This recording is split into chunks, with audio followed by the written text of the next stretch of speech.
All right, we welcome in our guest today, the leader of the ACT Party, David Seymour. Welcome to the show, and I have to give you credit because you were the first person to actually come back, or the first politician to say, you know what, I will jump on the show. I will be a part of this, which is a big jump, and we're very, very new to this. So we appreciate your time. We appreciate you jumping on board. Oh, no problem. I just lucky, if I've done anything right, I've got good people that work with me, so it's actually credit to them. Oh, very nice, very nice. Very humble there, David Seymour. I like that. David, let's start. How are you feeling at the moment? Like, what's your general vibe when you wake up this morning? Like, how does it feel to be David Seymour?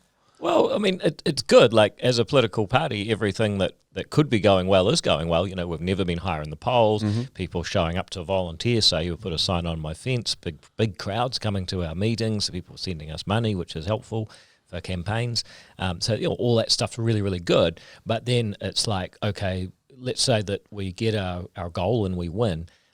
We haven't really won. It's just base camp. Because like the way I look at it, we're not trying to win the election. We're looking for an opportunity to try and do good. And if we end up winning and we're responsible for running the government, then it's like, okay, New Zealanders got real problems. It's suddenly got hard to afford stuff. Real problems that, people say it's a great place to bring up kids in New Zealand, but it doesn't feel like that out on the streets. And also, I think in terms of just being proud to be a Kiwi, of feeling like this place is going somewhere, I don't think we've ever been at a sort of lower ebb, that things don't feel so good right now. So, yes. If we get to base camp, then it's going to be a real hard climb from there. There's a lot that you can take away from that, but at the very start of it, you said you guys are polling higher than you've ever polled before. What do you put that down to? I think it's just years and years of just speaking our truth. So I was joking with you guys before. Like, I got a terrible memory, so I don't tell any lies. Every time you tell a lie, that's something else you got to remember. Yeah. Yes. So look, I have some real simple beliefs. I think ultimately people should be able to make a difference in their own lives, and that means that everyone should get the opportunity to get a good education, to be safe, and get a job with opportunities for promotion and enhancement. And if you have that, then you feel like tomorrow could be better than today, so it's worth making an effort today, and it all just kind of works. As soon as you start, taxing people, dragging them down for being successful, making too many rules that don't make sense, treating people differently because you're this race and I'm this race and we must be, focus more on that than what we have in common, then everything just gets hard. And so my basic belief, you make a difference in your own life, that's what life's about. That just shines through in everything we do, and I think that consistency's probably got us, more people who think the same are getting behind us. 100%. We're going to get into definitely your political views and also the ACT Party as well. But I just want to stay focused on you at the moment. There's a song that the artist Drake, you've obviously heard of Drake. I know you know who Drake is. Yeah. The rapper, and he's got this song called How About Now? And it's kind of like the concept of, when I was down, I don't know if you were checking on me, but now that I'm up, considering the ACT's success, and you are, rating really high in the polls, you are having a great election year. Do you kind of feel like that at the moment? Like you got a bit to skite about? Maybe you got some haters that you want to go and revisit and say, hey, what's happening? What's going on, Winston? Nah. Well, I got to admit, I'm not totally familiar. I know Drake's a rapper. I don't know all his music, but it reminds me of a song my dad would play, a bit older, by Eric Clapton. It says, nobody knows you when you're down and out, but when you get back on your feet again, everybody wants to be your long lost friend. Okay. So I don't look at like haters or negative, but I am really grateful. There's a few people around who, even when we were like on 0.5%, people were still calling, checking how you going. They were still, showing up to volunteer and giving us donations when it kind of like everyone was saying you guys are screwed, but they believed. And I look at the positive. I'm grateful for those people. But like the Warriors, I guess they got lots of it's our year, right? But they got lots of bandwagon fans, and then they've got some that have always been with them. I would love to know, and I can't wait to hear your political answer on this one, but we're new media, we ask these questions as well. In government, there must be someone that you would love to go toes with for a charity fight, because it becomes about the charity and it becomes about the people. If there's one person that you could get into the ring with. Hypothetically, we know that you don't want to do it. Really going to happen, but it's just... But if there's anyone that just get a 1-2. Oh, gee, that's so hard. I don't know. I don't really want to do that. I don't want to hurt another person. I want to beat them at politics and stop, but no, I just, like, if you want to ask about me and my nature, I don't actually, I mean, I'll probably lose half the audience. I don't actually like boxing. I don't like UFC. I don't That's all right. I don't like, fighting or hurting people. You are competitive though, because I seen you play against the Breakers or at the Breakers charity game. Oh, yeah. And you almost took out our icon Ruby Tui there at one point. I know. Well, I was just. I was there for that. I was really hoping that this would never come out. Like, I'll just call my press secretary. It's like, hey, the story got out. We've got to go to our contingency plan. They know that I nearly took out Ruby Tui. Like, and that was like before she became a total goddess. She was just a regular goddess at that point. So far out. Oh man, I was there, and I remember thinking, it's when people who aren't like in the athletic arena, they got to get themselves so amped up that you don't really know how to regulate the energy. Mate, you came in so hot, David. You almost tore her Achilles. I know. I feel really, really sorry, Ruby. Sorry, New Zealand. Sorry, everybody. No, I love that. We'll get into it. And obviously, we call ourselves new media because unlike where we used to work in radio, we have the time to kind of have a chat today, which we really, really like. And so you were saying, you're a little bit institutionalized maybe in how you communicate. So please, if you can, just answer our questions honestly as you can. But can you share a personal story, David, or experience that has shaped maybe your personal values and political beliefs? Yeah, I'll just give you one example. I was, and it's another dad story. It's the second one so far. I was watching the movie Traffic. Great movie. And so if you know the movie, basically it's all about drugs in Mexico and America and the war on drugs. And there's one guy who ends the movie, he cuts a deal with the DEA. He says, look, if you want to stop people selling drugs into America, why don't you buy my village or my town in Mexico a baseball, whatever you call it, mound. I'm obviously not good at give away that now too, but a baseball field. And at the end, it shows this guy watching the kids playing baseball in Mexico, and my dad says, he was the only one that wasn't in it for himself. And I've always remembered Dad saying that. He probably doesn't remember saying that. But it kind of reminded me, and here's the political answer, there's a guy who was the opposition leader in Canada, wrote a book. He said, you got to know, after his career crashed and burned, he said, you got to know who you do your politics for. So that really shaped me, and my dad was that sort of person.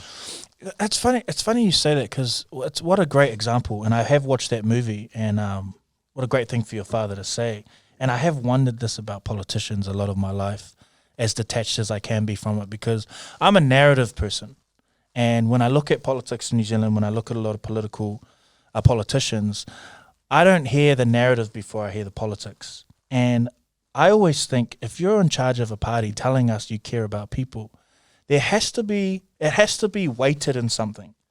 It has to be anchored. If you're going to tell New Zealanders and everyday Kiwis that we actually care, that everyone has a good chance, we actually care that you're proud to be a Kiwi, we actually care that if you're going to raise a family here, that you should be able to feed them and clothe them and have wonderful experiences here. For you, I don't know if you can answer this off the top of your head, but where does that weight for you come from? Why do you care? Why should we believe people like you when you say, you want better for everyday Kiwis? Well, I think one thing is, you don't have to do this. I mean, politicians get paid okay, but not compared with a lot of people who are big bosses in private companies or media stars, for example. Yeah. We're not paid yet. We're a podcast. Yeah, I know. Well, you know what I mean. We'll get there. You will. I'm sure you will. But you don't really get a lot of glory. It's basically just give up your privacy and your weekends so that you can go into a job where most jobs there's some conflict, but it's kind of like, I don't like that conflict, it's bad. In politics, it's almost the whole point. So you wouldn't do it unless one or two things: either you're totally deranged and you think that being a politician in New Zealand's a special thing. And there are some people like that. They really think they're important because they're like, a minister in New Zealand, which they need to travel more. Or you do it because you think that there are better ways to solve some problems in New Zealand. And I'd like to think, I mean, I've turned down being a minister to get a policy done. That was the end of life choice, because I think people should have that choice. I thought that was more important than getting the title and the limo. So, you know, you say, do you care? I think the proof in the pudding is, you know, you wouldn't do this unless you either cared or you wanted the status. And I don't believe in the status. I'm not here for that. I've actually one of the only people that's turned it down. So I think that's part of the proof. I love that. What's I don't envy the pressure that you guys have as politicians, because you're damned if you do and you're damned if you don't. And there's challenges across the board. And one thing that I really enjoy about you is you always seem to have energy. I would just be exhausted, out on my feet. But every interview I see with you, when you're out in the public, you always have some energy. I'm like, how does this man have constant energy? But there has to be challenges across the board. What are some of the challenges that you have to deal with? And then the pressure that comes with it, how do you deal with it? Look, I think it's not just New Zealand, it's all around the world. Life has got more complicated, not just for politicians, for everyone. And so everyone has their own version of this. Like, life's just harder. I've got people messaging on my phone all the time, and I got to do this, and this, and that people are calling me, and I got to take the kids to that and this, and then I understand all that, right? And like, which is the best cell phone deal, and then I got to do the same thing for electricity and internet, blah, blah, blah. So, yep, life's got harder and more complicated for everyone. For politicians, I think it's kind of like, you know, people are saying, well, you want to deliver really good healthcare in case someone in your whānau is going to die, and somehow, you know, the politician's got to make sure the healthcare works to save their lives, and then your kid gets really one shot at getting an education and a job, and you've got to make sure the education works, but then you've got to be safe walking to school, so the police have got to work, and then, of course, you know, if you're not walking to school, you're driving, so you want the roads not to have any potholes, and then of course there's got to be rules and regulations so people don't catch all the fish or, you know, emit too much pollution and destroy the planet. And if you think about all the things that the government's trying to do, and you're trying to ask one person to be able to get across all of that, that is really hard. And that's not just me, that's not just the Greens, it's not Labour or National. You know, it's actually every politician, and around the world, a lot of countries actually are going away from democracy, and this worries me too. And I think part of it is because they've tried voting for the nice people. The nice people couldn't solve all their problems, so now they're voting for the nasty people. And so that's kind of, the world's got more complicated, and especially for democratic politicians, I think. So interesting. I love that. Let's veer a little sidetrack down a little side street. What would be the most common theme in your school report in high school? Who was David Seymour in high school? Like, you know, probably just a nerd. Nerds. We told Chloe nerds are winning these days. That's their season. There was one thing that stood out to me in my Standard 3 report. I'll never, for some reason, you just always remember some sentences. Hand-eye ball coordination needs work. Boy,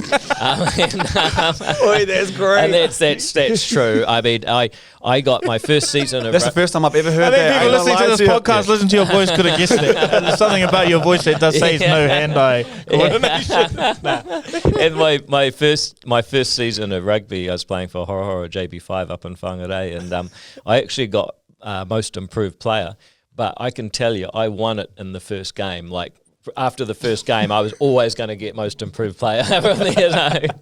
MPI, loved it. We are going to get to politics. Obviously, we are going to get to politics, but I think it's very important that we just get to know the personal side of David Seymour and just have some fun with it along the way. So if someone was to play you in a movie, who do you think would play you in a movie? And what would the movie kind of be? Is it a horror? Are we looking at a comedy? What is it, an indie? Like, what sort of movie are we looking at the same time? Well, you'd hope for someone good looking. Good looks. Hopefully, who's that guy that I always forget the names of actors? That guy that plays Ken in the Barbie movie, Ryan. Oh, Ryan Gosling. Yeah. You're dreaming. Yeah, I know. David, I mean, it's probably not realistic, but aim high. You know, you live in reality, being a politician, I'm with mate. you, man. Come on. Dream high, go for it. Never listen to this guy. You're right. They'd probably get Rowan Atkinson. Hey, that's all we know. Yeah, I mean, I'd settle for Timuera Morrison just as a middle ground, you know. But realistically, they'd probably get. I mean, Rowan Atkins, he's an electrical engineer like me, and I think ultimately it'd be a comedy because comedies make you feel good and it ends well. But there's a few challenges and things that make you think along the way. I can see it. They also say comedians are the saddest people. Yeah, We'll a leave lot of that. them are personally. There's that guy. It was Robin Williams. He's Guy Williams. No, I'm kidding. he's a sad sack. Guy, you're awesome, mate.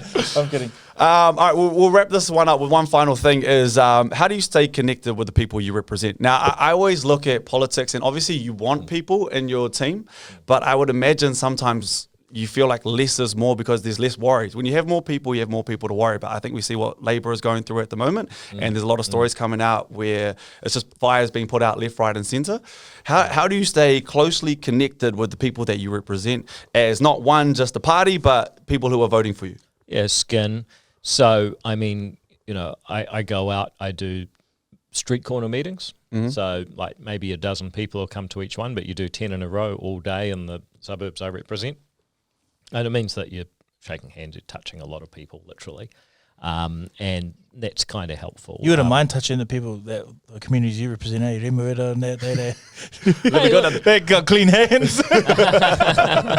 No, I'm kidding. What are you saying about people? What are you saying about people outside the Remuera? No, they're great. Yeah, look, I go up and down the country. We'll go anywhere. I'll take just about any invitation that I get, as long as I don't think they're going to kidnap me. It's all cool.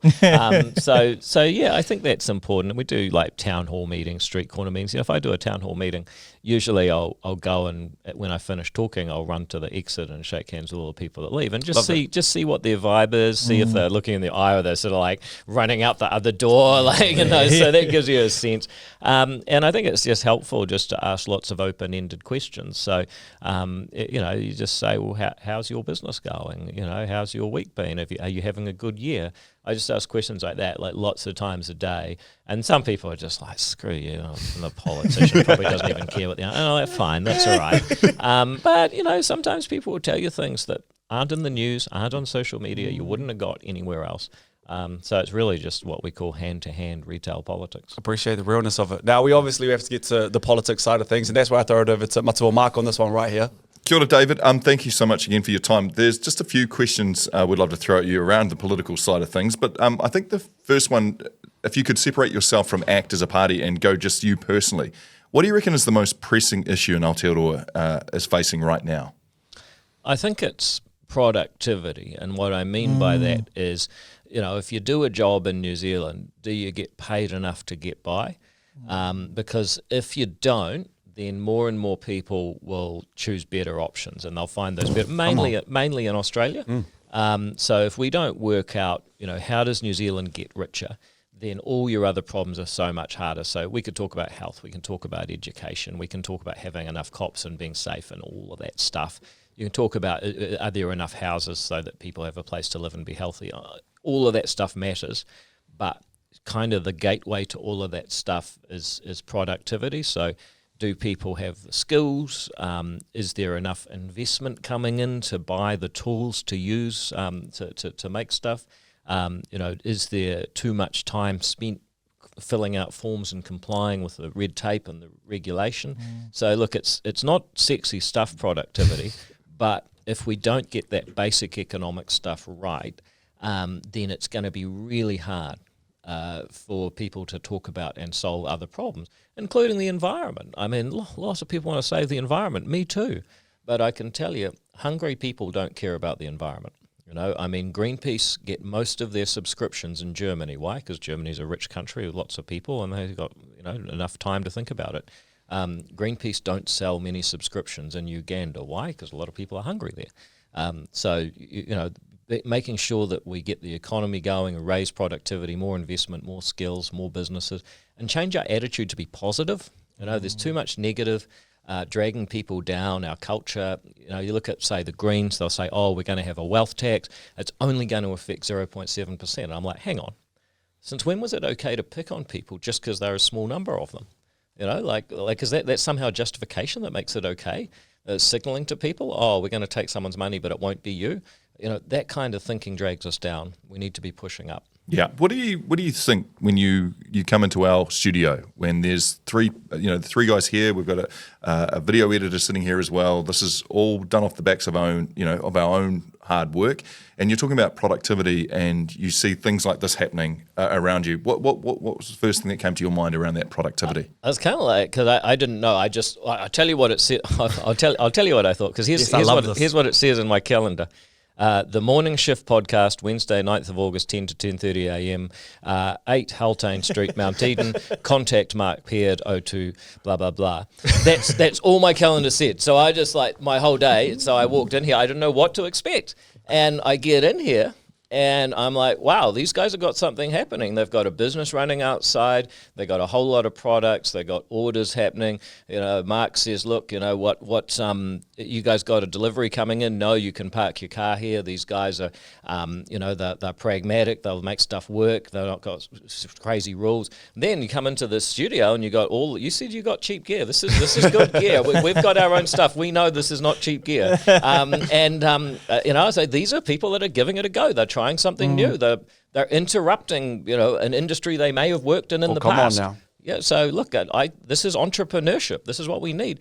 Too often in New Zealand, if someone's in business or if they're an entrepreneur, it's like, I don't know about that. They're trying to pull a Swifty on us somewhere. They're not. They're trying to find new ways to do something better so that people have more products and services they can buy at a price they can afford that will make them happier. That's good. And I only ask that because it is under the current government regime that we are just examples of people who are pushing, and trying to I guess, advance themselves in something that the first question was, what is the biggest issue we're facing?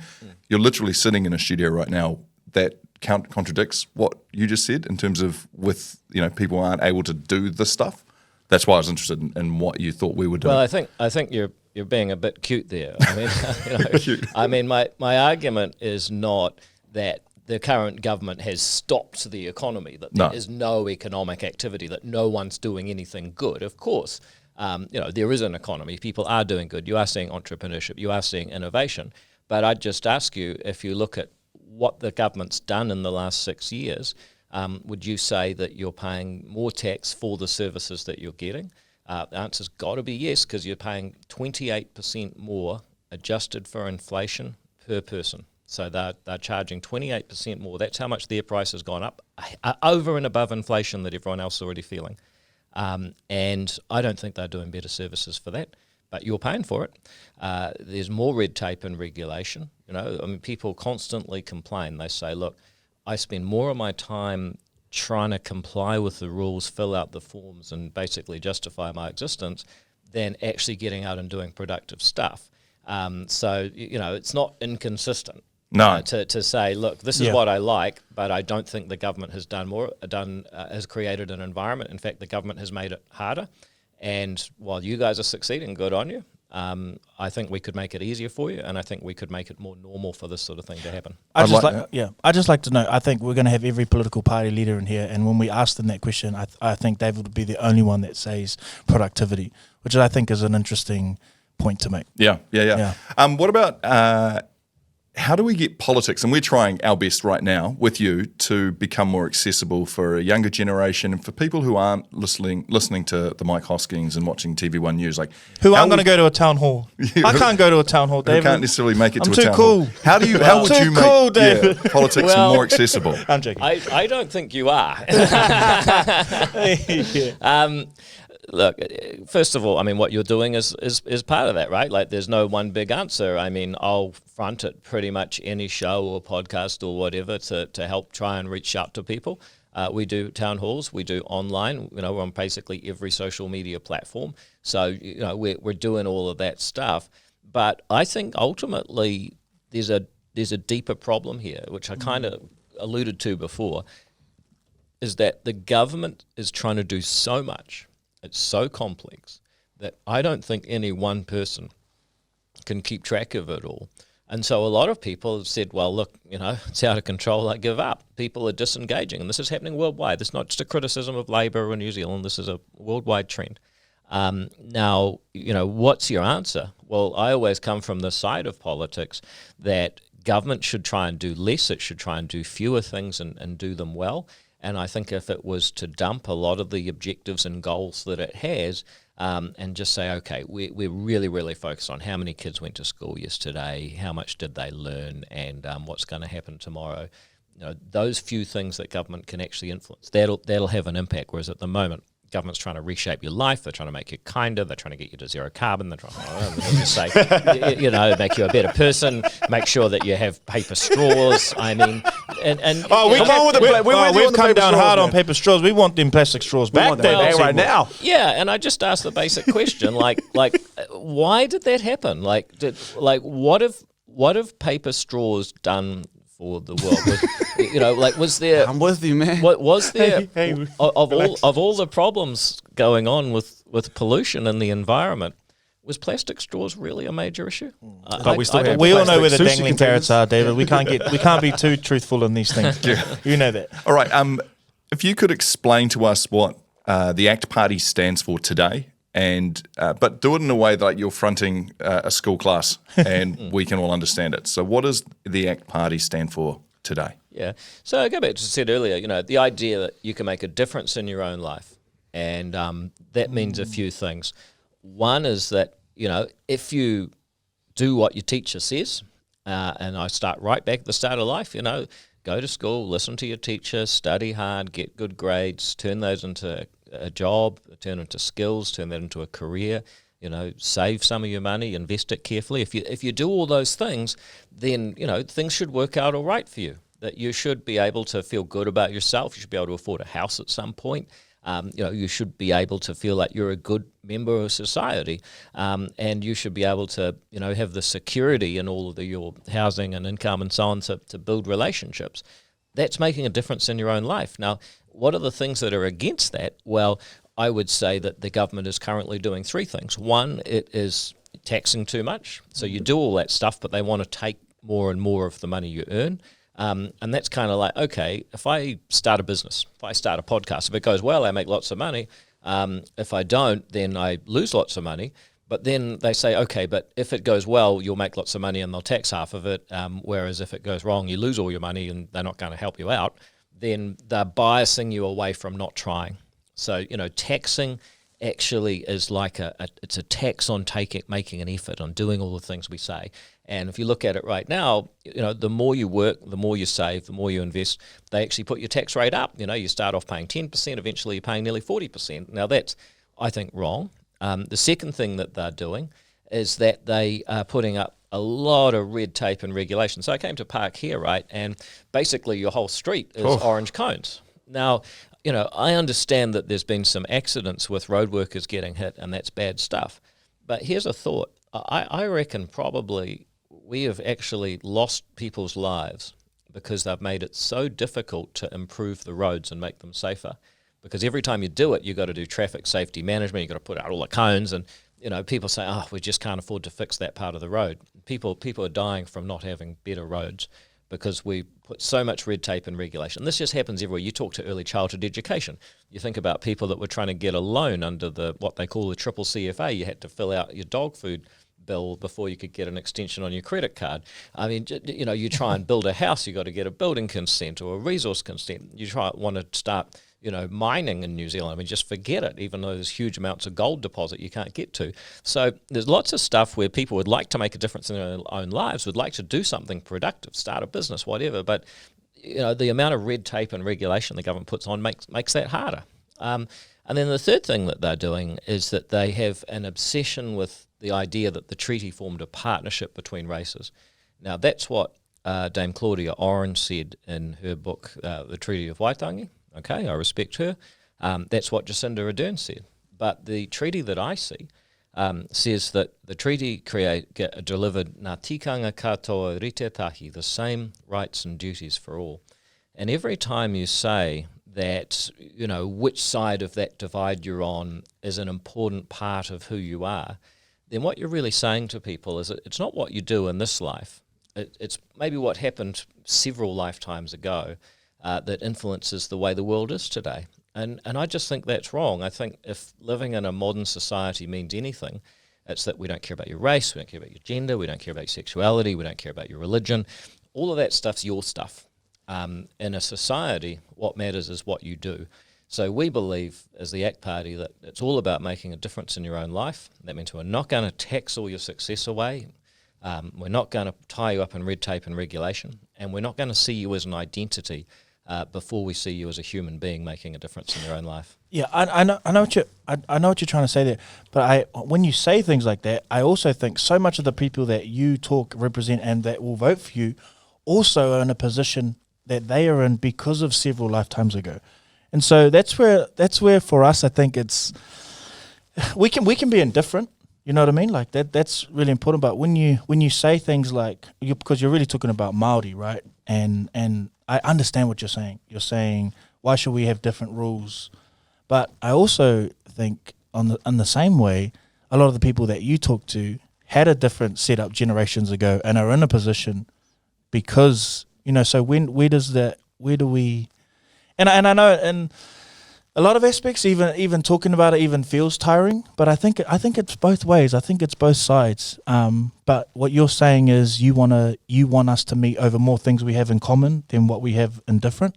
And absolutely. Because I have someone who's a friend of mine who said that he believes that you really are the main party that actually wants a fair chance for everyone, regardless of anything. So is that what you're really saying? Yeah, I think it is. And I just push back a little bit about what you're saying, because first of all, yes. I'm the first to say, kia whakatika na hapa o mua, put right the wrongs of the past. Yes. That's one of the goals that we should have. But those wrongs of the past, have occurred to Maori people and to non-Maori people. The people I represent people in the Ipsum electorate who are literally survivors of the Holocaust, just got away with their lives. I represent people who migrated from Scotland because of the clearances, people who were lower class migrants from the UK. So if you want to look back over sort of 100, 200 years, there are so many people who can point to real problems in their ancestral history. Many of them are Maori, many of them are not. So I'm interested in how do we make sure that we have a society that has opportunity for all. If I'm proud of one thing I've done in politics, it's not necessarily end-of-life choice. I am proud of that. But charter schools, kura horua, the idea that we would let any community, Māori, Pacific, not anything to do with race at all, could set up a school and say, we've found a way to engage our kids better. That's a better way forward. So, yeah, I hear what you're saying. You say, well, it's easy for you because you're representing people who haven't had misfortune in the last couple of 100 years. Actually, a lot of the people I represent have. So it's not so much about, we won, you lost, but we're all on the same team, as some people put it. It's about what are the conditions today that will give everybody opportunity. And there's better examples. I look at a place like, say, Singapore or Hong Kong. It's only 50, 60 years ago that they were a third world country, but they created the right conditions, the right education policy, the right tax policy, the right foreign investment policy, the right land use regulation. And, they've gone from being sort of half as wealthy as New Zealand to twice as wealthy as New Zealand in 60 or 70 years. New Zealand has got wealthier in that period too, so they're like at least 4 times richer than they were a couple of generations ago. Yeah. That's what's possible, and I just feel that if we say that's our goal, then I think we can do amazing things. Whereas if we go down the track of saying that, we've got to focus on our identity and institutional disadvantage, and we can spend a lot of time talking about that. But I think there's a faster way to get to the real goal, which is everyone has an education, they can get a house, they can have their family, they can be happy, they can be safe and healthy. Those are the real goals, and I think there's a faster way to get there. Awesome. David, the last thing we want to do is make it sound like a gotcha media thing, but you've obviously struck on a note where, we're passionate. These are passion points for us as well.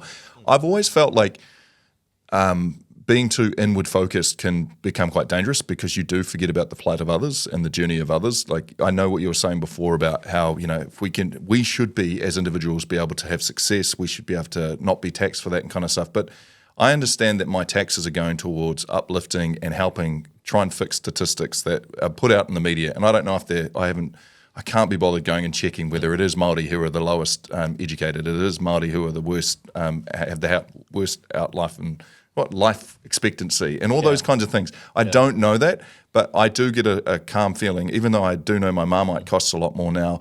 It is. That is absolutely true. That's why you should be having Vegemite, by the way. Just saying. I'm just saying. Well, but that's where I sit there and think. I think that's where when you say stuff like that, I have a clash of kind of feeling where I sit there and go, I know the importance of my success, but I also know that part of my success and part of me feeling good means making sure that my tax is going towards my people, as in Māori people and Pākehā people, but making sure that those who are getting left behind in today's society have money to try and succeed, to go to the schools that you're talking about, to go to, to succeed in businesses like I'm trying to do. And that's where that good feeling comes from, rather than just my own success. And I feel like we've entered a time right now where it's so hard to live. Like, prices of food is ridiculous. They're globally and all around the place. Petrol, all that kind of stuff is really hard. And to try and maintain helping others as well as getting what I want, as well as being able to feed my kids, is a really tough balance. But I don't want to throw out I don't want to throw away the idea of helping others to get there. Yeah, but I think, you're kind of making it an either or. You either get taxed up the wazoo, but you're helping each other, or you have less tax, but you just are in it for yourself and forget everyone else. I mean, if that was the choice, it would be a really hard choice to make. I don't think that is the choice. If you look at what we set out, and we do this in a lot of detail, like we publish what we call our alternative budget. So we actually say, if X was the government, like, here's how much we'd tax, here's how much we'd spend, and all that kind of stuff. Now, if you look at what we're proposing, we'd cut government spending by around about 6 or 7%. But remember, do you feel stink though that you're going to cut a whole lot of jobs and people are going to be like? No, I don't. You don't? No. That's honestly what I think. I'm like, oh damn, family's going to go. You've had a job for the last 6 years under this government, but we're cutting it. You don't get any guilt from that? No, I don't, because they didn't have a job working for the government before this government came along.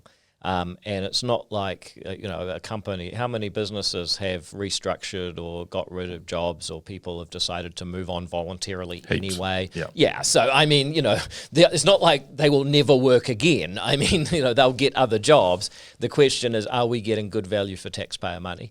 But, just go back to what I was saying a second ago. So we're talking about reducing government spending by 6 or 7%.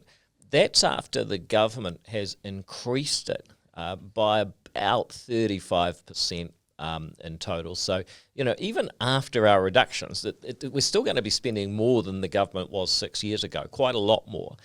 So it's not like it's one way or the other. I just say, why is life hard? Well, I think the government's been really wasteful with its spending.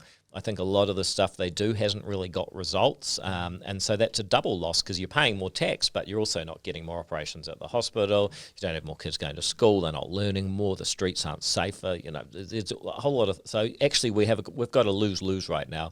I think it's possible to have a win-win, but it is definitely true that if there's a pendulum between giving people the ability to keep more of their own money, feel good about success and be rewarded for success, versus, whatever you do just gets put into the pot for everyone else. We're more on the reward for success, lower, flatter taxes, less red tape and regulation. If you do well, congratulations. Whereas I think the other guys are kind of like, well, if you do well, so what? We're going to take it anyway. And we're definitely shifting that pendulum. But I don't think it's as simple as, one or the other, the way that you laid it out. Nice. No, we like that. That's good. We know we've gone over your time, but please, if we just have about 10 more questions to go. They're not political questions, so you'll fly through these ones. Brook can finish these off. Okay. Do you put your bread? This is how we change it. We're going completely the other way. This is relatable or hateable. Yeah. Relatable or hateable. You're right. Do you put your bread in the fridge or the cupboard? Freezer, because I'm never home. See, like I'll be going to like 4 different cities this week. So if I leave it out in the fridge, it'll just go. Well, you're not wasteful, so that is relatable. Yeah. Where did you buy your linen from, or where do you buy your linen from, and what fabric are they made of?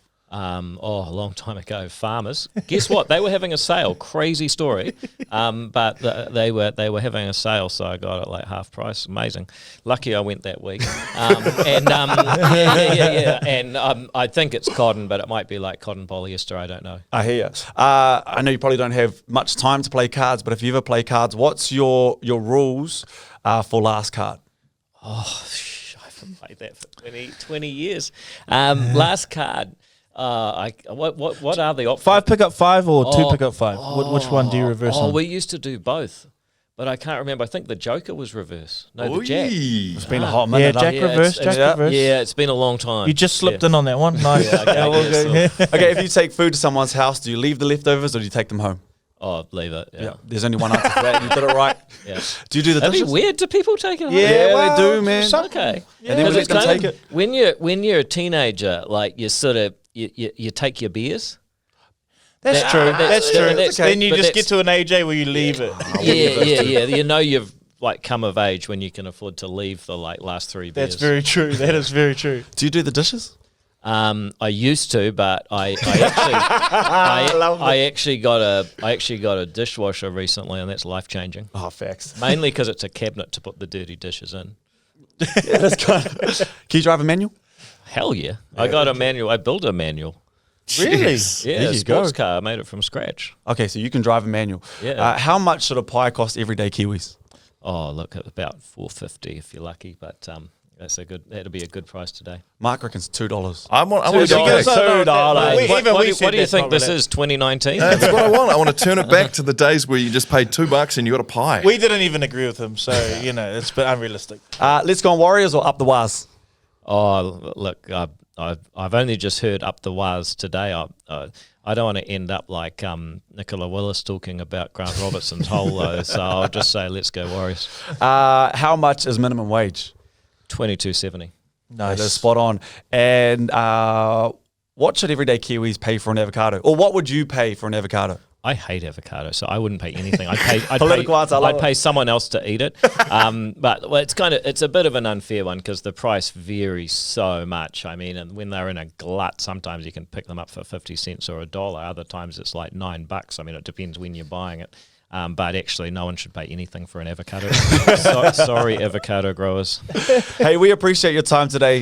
Been a great sport. If there's anything, and we've taken up heaps of time, but if there's anything on the way out that you'd love to say, obviously it's a big 60-odd days before. Before he does, I just want to quickly say, David, there's a fear for people that are in my life where they probably want to listen to this and not hear that I enjoy the conversation too much. But if I wasn't a thinking man, I wouldn't be able to have this conversation. But I think it's really important for us to, regardless of whoever's listening to this and whoever they're going to vote for or whatever they believe about ACT Party or about you, that it's important that we hear conversations like this and that we can be indifferent, but we still need to come to a table and talk about things and talk things over. So thank you for being so forthcoming with your time. Thank you for being so honest and open and respectful to us. And I hope you felt that respect back to you. But yeah, we really appreciate it. 100%. That this has been a fun conversation and I've really enjoyed it because I know that there'll be people out there who will be listening to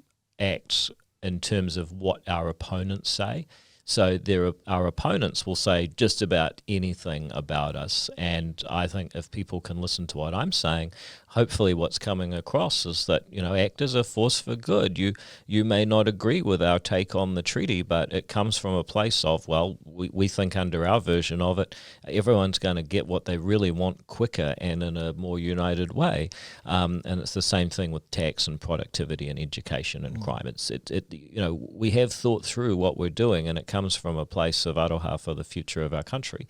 And I think if we've achieved nothing else, that's where we've got to, then I think that's a really good outcome rather than listening to what our opponents say about us. And I think you guys, you've got a good thing growing because you've made that possible with the vibe today. So thank you very much. Awesome. Appreciate you. Yeah, that pretty much summed up what we're going to say. Thank you so much. It's a big 6 or 7 weeks for you, and we wish you all the best. Thank you.